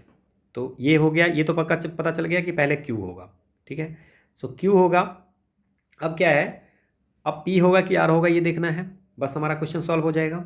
सो पी में है द डिजास्टर, ओके, पी है more than 2000 died instantly. Of course 3 lakhs को प्रॉब्लम हुई, उसके बाद मोर देन 2000 डाइड इंस्टेंटली, 2000 तो अचानक से मर गए, तो क्यू के बाद पी होगा। देन 2000 मर गए, the rest were doomed to wheeze hobble and gasp their way through life, their organs eaten up by the deadly combination of gases that leaked out. तो आपको दिख रहा होगा कि ये सीरीज है क्यू, फिर पी, फिर एस, और देन फिर the disaster shook the world, पूरे वर्ल्ड को हिला डाला, है ना। So Q P S R is the answer. तो ये लॉजिकली सीखना है, इसको आपको कोई सिखा नहीं सकता है, इसको आप लाइन पे लाइन ऐड करके इसको सॉल्व कर सकते हो। From an importer of milk powder to the world's largest milk producer. पहले मिल्क पाउडर को इम्पोर्ट करते थे, अभी क्या है, वर्ल्ड का लार्जेस्ट मिल्क प्रोड्यूसर है। अब इसमें देखो क्या लिख सकते हो आप, इसमें पी होगा या आर होगा। देखो पहला जो है पी है या आर है, तो इसके बाद लाइन को ऐड करो, पी बोल के देखो एक बार, फ्रॉम द पी बोल करके उसमें मीनिंग निकाल के देखो। From an importer of milk powder to the world's largest milk producer, operation flood is arguably India's biggest and most successful revolution since the quit India movement. ये लग रहा है कि यही सही होगा। और आर क्या है आप देख लो, from abject desperation to becoming a global player in the dairy sector, ये बाद की लग रही है ना। सो पहले मिल्क पाउडर का इंपोर्ट करते थे, अब जो है सो वर्ल्ड का सबसे लार्जेस्ट हम मिल्क प्रोड्यूसर बन गए हैं। किसके कारण? ऑपरेशन फ्लड के कारण। तो पहला क्या होगा? पी होगा, ठीक है। अब पी के बाद क्यू होगा या एस होगा, यहाँ पे क्यू है और यहाँ पे एस है ना। So from a mere few villages and 275 litre processing plant to an operation spread across 23 state, 170 districts and 90,000 village cooperatives. बोला कि कुछ विलेजर मिलके 275 लीटर की मात्र प्रोसेसिंग प्लांट से शुरू किया था, अब ये 23 स्टेट में 170 डिस्ट्रिक्ट में 90,000 विलेज कोऑपरेटिव तक फैल गया हुआ है। सो क्विट इंडिया मूवमेंट के बाद यही होना चाहिए, एंड दैट वाज द, यही होगा, है ना। सो तो ये आंसर हो जाएगा पी एस क्यू आर, ठीक है। अगला क्वेश्चन है, one of the ironies of the Indian economy is consistent underperformance is that it has been planned. India की जो है एक रीजन है ना, वन ऑफ द आयरनीज है Indian economy is consistent under performance, मतलब लगातार अंडर परफॉर्मेंस चल रहा है, ये दैट क्यों ऐसा हो रहा है, इसके बारे में ये पूछा जा रहा है। अब हमारे पास में फिर से है पी या क्यू में से कोई होगा इसके बाद वाली लाइन, है ना। तो अब इसको हम सोचेंगे कि क्या होगा, पी होगा कि क्यू होगा। चलिए पढ़ते हैं पहले। पी क्या है? It is another matter that in each of the 9 5-year plans barring the first more targets were missed than met. हमेशा टारगेट मिस किए हैं मिलने से ज़्यादा। अब इसके बाद क्या हो सकता है? Within 2 months of India's becoming a republic, the Planning Commission was set up to prepare a blueprint for India's future roughly once in a 5 year। मतलब क्या हुआ कि अंडर परफॉर्मेंस रही है ना। अब अंडर परफॉर्मेंस रही है, लेकिन हम लोगों ने क्या किया है, 2 महीने, ठीक है ना, जैसे ही रिपब्लिक मतलब इंडिया इंडिपेंडेंट हुआ, हम लोग क्या किए, रिपब्लिक जब बना, उसके जस्ट बाद हम लोगों ने बनाया एक प्लानिंग कमीशन, ठीक है। सो S1 के बाद हमारा Q लग रहा है कि लॉजिकल सही होगा। सो P वाला चला गया। अब क्या है कि इसमें क्या होगा, R होगा या S होगा वो देखना है। सो S क्या है, इलेबोरेट मॉडल्स, ठीक है ना, 5 years हुआ। उसके बाद क्या हुआ, elaborate models develop backed by immaculate calculation on the investment and policies required to achieve the target. इसके बाद क्या किया इन्होंने कि भाई क्या टारगेट को अचीव करने के लिए जो इन्वेस्टमेंट क्या करना होगा, क्या पॉलिसी लाना होगा, उसके बारे में बात किया। सो क्यू के बाद जो होगा हमारा एस होगा, देन फिर पी होगा एंड देन फिर आर होगा, ठीक है। सो द आंसर इज, ये क्यू जो है सो 2 बार आ गया है ना। So Q S P R is the answer, ठीक है। अब अगला क्वेश्चन है, in neighbouring Tamil Nadu Kodaikanal has fallen on bad time, ठीक है ना। पड़ोस के तमिलनाडु में Kodaikanal has fallen on bad time, खराब समय चल रहा है। अब इसमें क्या हो सकता है आप समझिए, पी होगा या क्यू होगा, 2 ही हैं हमारे पास में, तो हम ज़्यादा पूरा पढ़ के टाइम बर्बाद करेंगे नहीं। पी क्या है, तो आप पढ़ के देखिए, in neighbouring Tamil Nadu Kodaikanal has fallen on bad times, trouble started when the focus was shifted from Ooty to Kodai in the mid 80s। Problem तब स्टार्ट हुई, तो ये इसके बाद यही पी ही होगी, ठीक है, क्योंकि trouble started when the focus was shifted from Ooty to Kodai, Ooty से कोडाई पे जब किए तभी से प्रॉब्लम शुरू हुई, तो पी तो हो गया। अब क्या है कि आर होगा या एस होगा, है ना। तो एस भी एस करके देखते हैं और आर करके देखते हैं। Commercial forces took over the hill station and large scale building activities commence around the artificial lake created in the 1800s। ये सही लग रहा है। और देखो क्यों प्रॉब्लम हुई, ट्रबल स्टार्ट तब हुआ जब हम लोग ऊटी से शिफ्ट कोडाई पे करने लगे। अब कोडाई पे क्या हुआ, commercial forces took over the hill station और बड़ी बड़ी बिल्डिंग बनने लगी, जिसके कारण, है ना, आर्टिफिशियल लेक बनने लगे, जिसके साथ कारण प्रॉब्लम स्टार्ट हुआ, ठीक है। So the answer is P R Q, P R के बाद क्यू एस, ठीक है। अब एक है ordering of words in the sentence, sentence में वर्ड को ऑर्डर करना, ये एक क्वेश्चन है, ठीक है। तो एक एग्जाम्पल दिया हुआ है ना। अब हमको ये करना है, ठीक है। अब क्या है, वार माइनस शूटिंग, वार माइनस शूटिंग, ठीक है, यहाँ से शुरू हो रही है। अगेन उसी टाइप का है जिस टाइप का हम अभी सॉल्व किए थे, वार माइनस शूटिंग। अब क्या है कि but there was nothing to suggest any, है ना। तो शूटिंग के बाद क्या होगा, सो आप सोच लो। War minus shooting was how cricket between India and Pakistan, shooting increase of animosity between the players और the spectators, was visualise before the first ball was bowled. अब आप इसमें अगर आप सोच रहे होंगे, देखो यहाँ पे कॉमा भी लगा हुआ है, तो इसमें आपको क्या लग रहा है, क्या आंसर होना चाहिए। इसमें स्टार्ट किससे होगा, war minus shooting was how cricket between India and Pakistan was visualise, मतलब क्या होगा, इसके बाद क्यू होगा। So war minus shooting was how cricket between India और पाकिस्तान के बीच में जो ये होती है वो वार की तरह होती है। So war minus shooting was how cricket between India and Pakistan was visualise before the first ball was bowled, पहली बॉल बॉलिंग करने से पहले ही वैसे विजुअलाइज होती है, तो क्यू के बाद एस हो जाएगा, ठीक है। सो क्यू के बाद एस हो जाएगा। उसके बाद बट, है ना, P, but there was nothing to suggest any increase of animosity between the players और द स्पेक्टर्स, बट प्लेयर के बीच में कोई प्रॉब्लम नहीं होती है। So Q S P R, आसान सा है, आपको लाइन समझ में आ रही है तो ये क्वेश्चन बना सकते हो। अगला क्वेश्चन है, इन 1997 क्या हुआ था 1997 में, ये देखना है। अब पी एस से शुरू है।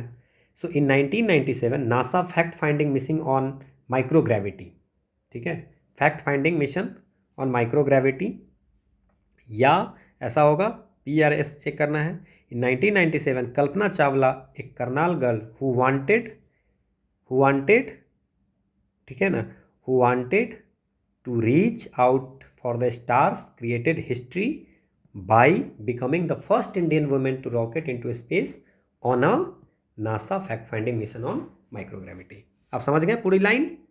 1997 में कल्पना चावला एक करनाल गर्ल थी जो चाहती थी क्या करना है, स्टार्स के बीच में पहुंचना, और उन्होंने हिस्ट्री क्रिएट की, पहली इंडियन वुमेन जो स्पेस में गई थी, किस मिशन में, नासा फैक्ट फाइंडिंग मिशन में। So S R Q P is the answer.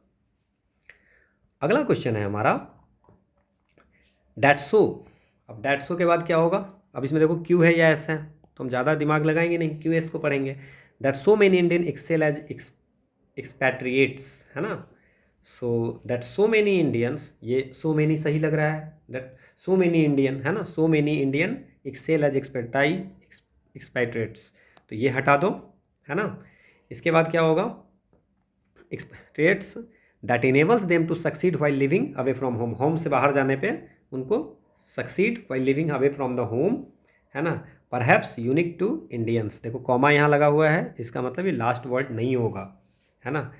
Suggest that there are certain culture, ऐसा कुछ है नहीं वैसे, but you can think like that, है ना, क्योंकि देखो आप यहाँ पे पी में भी कॉमा लगाया, बट ये लास्ट लाइन है, ठीक है। सो दैट क्या होंगे, that so many Indian excel, तो पहले तो क्यू हो गया, तो दो तो ऑप्शन ऐसे ही चला गया। अब आर और पी में देखना है, दो that so many Indians excel as expatriates, है ना, that enables them to succeed, उससे फ़ायदा क्या होता है, घर से बाहर रहने पे सक्सीड होते हैं, है ना।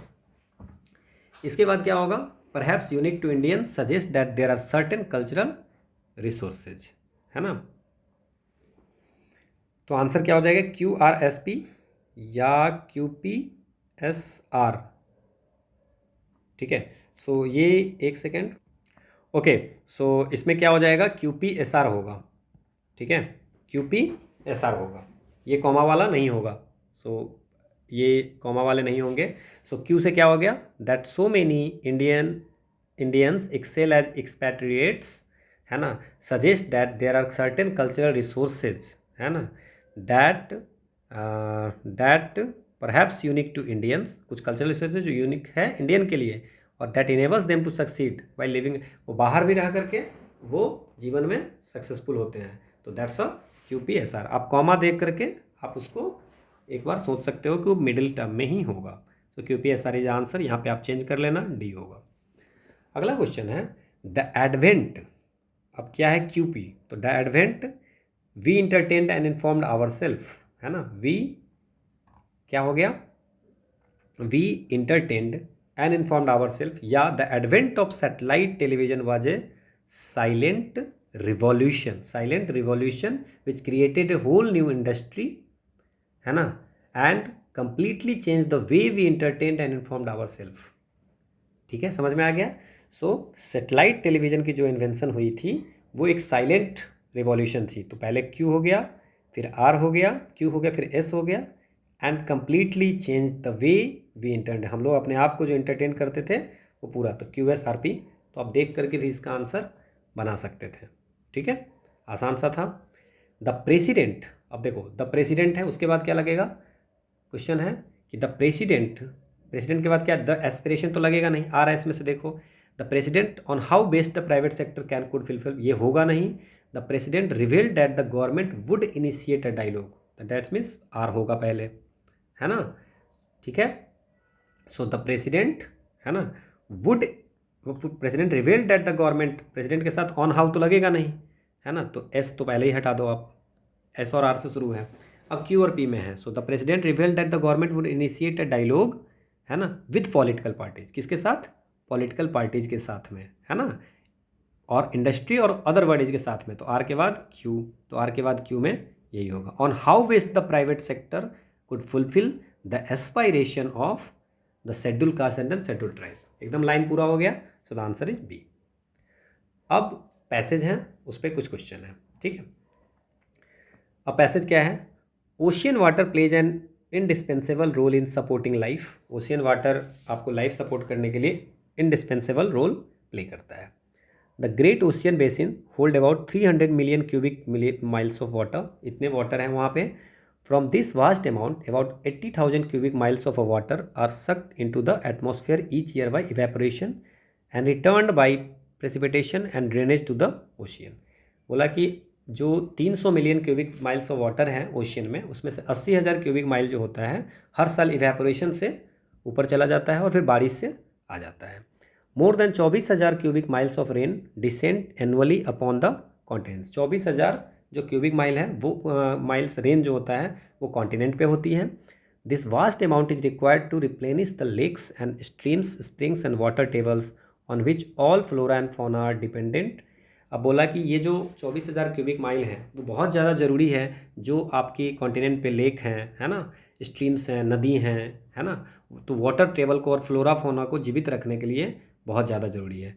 10 the hydrosphere permits organic existence. The hydrosphere has strange characteristic because water has properties unlike those of any other liquid, है ना। One anomaly is that water upon freezing expands by about 9%। Freeze करने पे 9% वो expand कर जाता है। Whereas most other liquid contract on cooling। बाकी liquid जो होता है वो जब कूल करते हैं, फ्रीज करते हैं, तो वो सिकुड़ता है। For this reason ice floats on water bodies instead of sinking to the bottom। इसीलिए आइस जो होगा वो वाटर बॉडीज पे फ्लो करता है, ठीक है ना, डूबता नहीं। If the ice sank the hydrosphere would soon be frozen solidly. अगर आइस डूबने लगे तो पूरी हाइड्रोस्फीयर जो होगा वो फ्रोज हो जाएगा, except for thin layer of surface melt water during the summer season. Thus all aquatic life would be destroyed and the interchange of warm and cold currents which moderates climate would be notably। और इससे क्या होगा, पूरी जो aquatic life है, जो water के अंदर की लाइफ है, वो पूरी खराब हो जाएगी, ख़त्म हो जाएगी। Another outstanding characteristic of water is that water has a heat capacity which is highest of all liquid।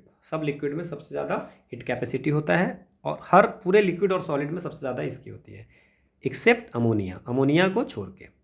This characteristic enable the ocean to absorb and store vast quantities of heat. तो ocean क्या करता है, heat को absorb करता है और store करता है, thereby often preventing climate extreme, जिसके कारण क्लाइमेट एकदम एक्सट्रीम में नहीं जाता है। In addition water dissolves more substances than any other liquid. बाकी लिक्विड की अपेक्षा वाटर बहुत ज़्यादा दूसरे सब्सटेंस को डिजॉल्व करता है। It is this characteristic which helps make ocean a great store house of minerals. जिस कारण से ओशियन मिनरल्स के स्टोर हाउस है, मतलब बहुत सारे मिनरल वहाँ पे होते हैं, which have been washed down from the continents, जो कंटिनेंट से वॉश डाउन होकर के, मतलब मिनरल्स में मिल करके और वो ओशियन में चला जाता है।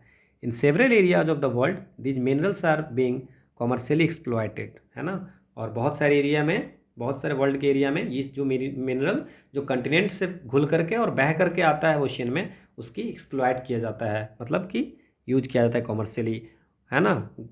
Solar evaporation of salt is widely practised, है ना। Solar evaporation of salt, salt के लिए इवेपोरेशन सोलर से। Potash is extracted from the Dead Sea and magnesium produce from sea water along the American Gulf Coast से magnesium मिलता है।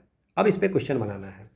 पहला question है कि which one of the following is correct according to passage the hydrosphere is not, hydrosphere is not क्या है, responsible for all form life, ये तो है, रिस्पॉन्सिबल तो है। एबल टू मॉडिफाई वेदर, बिल्कुल मॉडिफाई वेदर को मॉडिफाई कर सकता है। और सोर्स ऑफ नेचुरल रिसोर्स, बिल्कुल अभी हमने पढ़ा है कि मिनरल्स वगैरह। A danger of freezing over, तो ये हमारा गलत है। What is the reason that fish can survive in the ocean, fish क्यों सर्वाइव कर जाता है ओशियन में भाई, they do not need oxygen, नहीं, बिल्कुल फिश को ऑक्सीजन की ज़रूरत पड़ती है, तो ये गलत हो गया।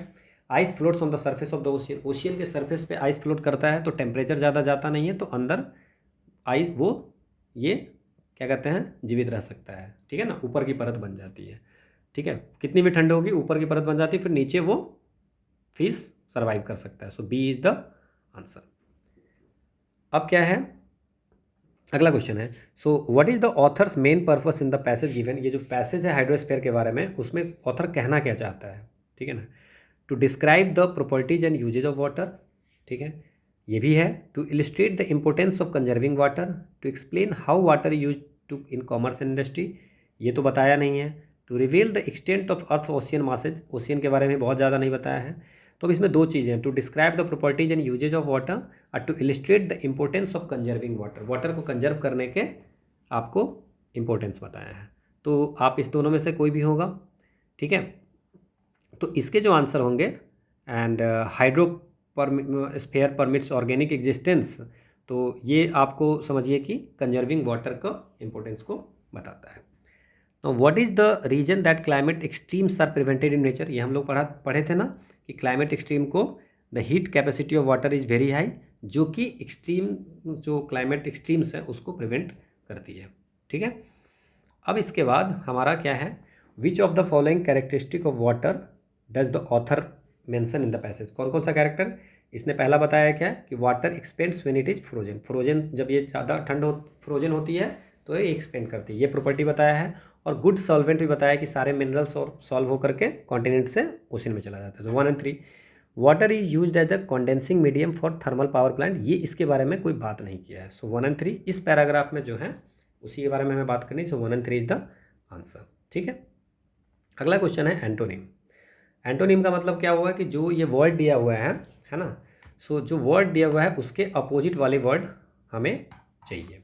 ठीक है, तो पहला जो वर्ड है वो है इसमें 5 क्वेश्चन है एंटोनिम के। Outlandish, outlandish. अब आउटलैंडिश का मतलब क्या होता है? लुकिंग और साउंडिंग अनफैमिलियर, मतलब कि अनफैमिलियर दिख रहा है ना। ठीक है, तो अब अनफैमिलियर है ना, या सुनने में या देखने में अनफैमिलियर लग रहा है, जो देखा हुआ नहीं है उस टाइप का, सो आउटलैंडिश होता है। तो इसका मतलब क्या हो गया? जो देखा हुआ होगा, जो सुनने में सुना हुआ होगा वही होगा ना। तो ये हो जाएगा कन्वेंशनल। कन्वेंशनल होता है कि जो आप देखे हुए हो, चाहे जिसको आप जो पहले हो चुका है ना, तो उस टाइप की हो गई। अब एगेटेड आपको पता है, फियरफुल आपको पता है, डर का। अब आपको स्टबर्न का मतलब एक मैं एक्स्ट्रा बता देता हूँ। सो स्टबर्न होता है हैविंग और showing determination not to change one's attitude और पोजीशन ऑन समथिंग। जैसे मान लेते हैं कि स्टबर्न का मतलब होता है कि जैसे कि आप कितना भी कैसा भी आर्ग्यूमेंट कर दो अच्छा, बट किसी और की जो माइंड में है या जो उसकी किसी पर्टिकुलर पार्टीज पे या पॉलिटिकल पार्टीज आप समझ लो, आप कभी डिस्कशन करते होंगे, तो जिनके माइंड में जो चीज़ होती है ना, कितना भी आर्गूमेंट कर दो, कितना भी गुड आर्गूमेंट्स कर दो, तो उनकी पोजीशन जो उस पार्टी पे है या उस चीज़ पे है वो चेंज नहीं कर सकते हो। That's a स्टॉबर्न।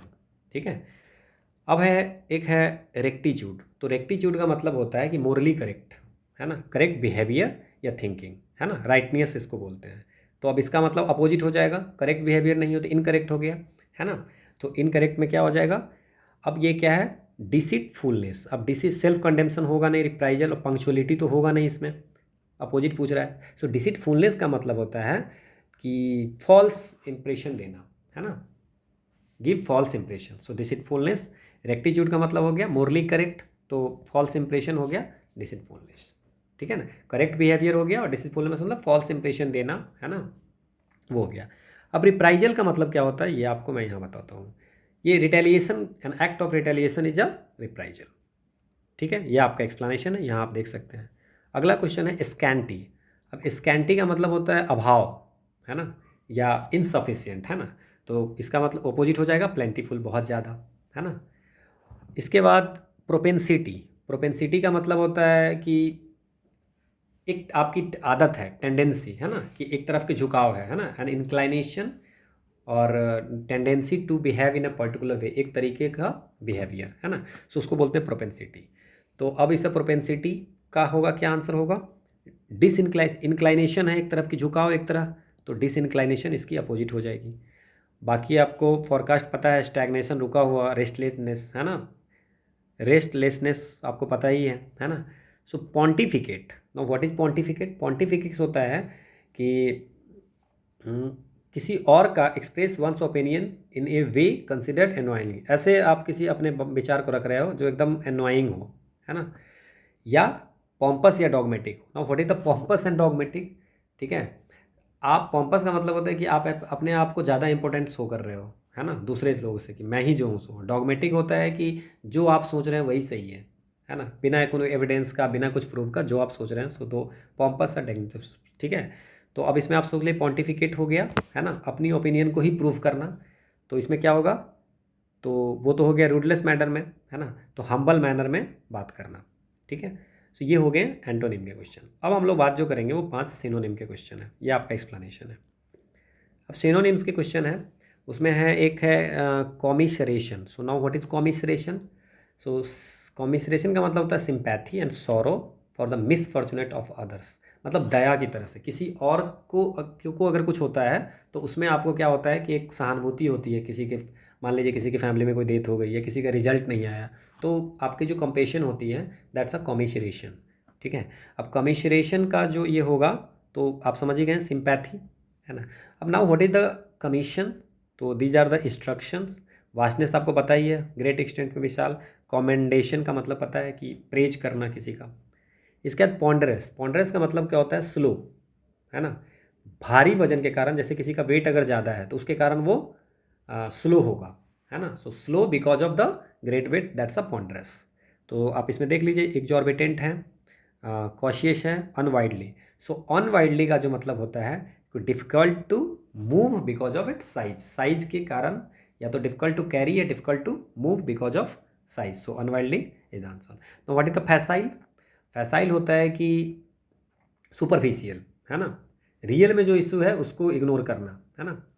और एग्जॉर्बिटेंट का मतलब होता है कि बेकार में हाई, मतलब कि एक प्राइस या अमाउंट जो होगा अनरीजनेबली, बिना रीजन के वो हाई हो गया। और कॉशियस हो गया केयरफुल का रहना, दैट्स अ कॉशियस। ये आपको एक्सप्लेनेशन में सब लिखा हुआ है। अगला क्वेश्चन है स्लिप सोड। ना व्हाट इज स्लिप सोड, है ना। स्लिप सोड क्या होगा? स्लिप सोड मतलब होता है लैक ऑफ केयर, तो केयरलेस, ठीक है। बाकी कॉमन प्लेस आपको पता है, रिटेलिएट करना किसी को, वो भी पता है। वल्गर आपको पता ही है। ना व्हाट इज कोगेंट? कोगेंट क्या है? जो जो आर्गुमेंट है वो लॉजिकल और कन्विंसिंग होना चाहिए। सो दैट्स अ, है ना, लॉजिकल और कन्विंसिंग होना चाहिए, दैट्स अ कोगेंट। का मतलब फोर्सफुल भी होता है, ठीक है। ऑब्जेक्शनेबल या गलत या एक्सेप्शनल नहीं होना चाहिए, फोर्सफुल होना चाहिए, जो कि सही हो, है ना। इसके बाद है masquerade. Now what is masquerade? So masquerade होता है अ फॉल्स शो और प्रिटेंस, है ना, मतलब झूठा दिखावा, है ना। तो disguise to good in disguise, disguise का मतलब होता है give a different appearance in order to conceal one's, अपनी आइडेंटिटी को छुपाने के लिए एक अलग तरह का अपीयरेंस देना। सो टू गो इन डिस्कस। और मैस्कुरेड का मतलब भी होता है फॉल्स शो, मतलब कि झूठी दिखावा। Okay, so this is all about the first part, ठीक है। तो फर्स्ट पार्ट हमारा हो जाता है कंप्लीट यहाँ पे, जिसमें हम लोग मैथ्स एंड इंग्लिश के क्वेश्चन किए हैं। अगर आपको कहीं पे भी कोई प्रॉब्लम होगी, क्वेरी होगी, you can write me on Telegram channel, या कमेंट्स पे लिख सकते हैं, जिससे कि अगर कहीं पे कुछ एरर हो तो वो बाकी लोगों को भी फ़ायदा मिले। पीडीएफ हमने टेलीग्राम चैनल पे डाल दी है। In next video we are going to cover the polity, history, economy section. वो भी बहुत हेल्पफुल है एटलीस्ट, क्योंकि वो तो एग्ज़ाम में आने ही हैं, और हिस्ट्री तो चेंज होगी नहीं, तो उसको आप ज़रूर देखो। एंड उसमें कुछ करंट अफेयर्स के भी सेक्शन है, वो आप अभी के करंट अफेयर के अकॉर्डिंग कर लेना, है ना, सेम क्वेश्चंस को। रेस्ट हम लोग लेबर लॉज, इंडस्ट्रियल रिलेशन की एक सीरीज चला ही रहे हैं, और बाकी 30 डेज रिवीजन प्लान हम लोगों ने लॉन्च किया ही है। So thanks for watching.